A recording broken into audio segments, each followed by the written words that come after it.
Jérôme Cahuzac ira-t-il bientôt en prison? L'ancien ministre du Budget devrait être fixé sur son sort le 15 mai prochain. En attendant le verdict, c'est en Corse qu'il a décidé de se cacher. Il vit avec son chien tout seul comme un malheureux. Il me dit qu'il court, qu'il lit, qu'il fait de la pêche sous-marine et du vélo, explique à Paris Match le président du groupe La République En Marche au Sénat, François Patriat.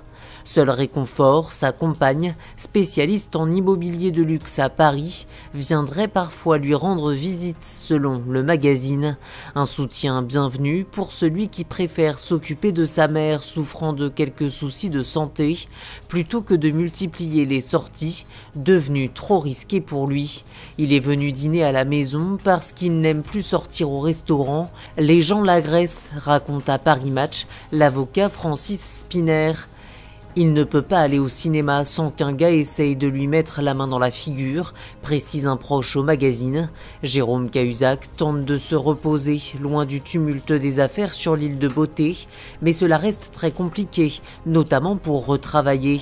Dès que vous le faites travailler, vous êtes dans le collimateur de la police, comme si une espèce de fatwa pesait sur lui, révèle un proche du dossier à Paris Match, qui raconte que l'ancien ministre aurait fait dans le plus grand secret des missions humanitaires pour des ONG qui lui auraient fait signer un accord de confidentialité. « Je ne suis plus rien, je suis mort », aurait selon Paris Match déclaré le principal intéressé à son ami François Patriat.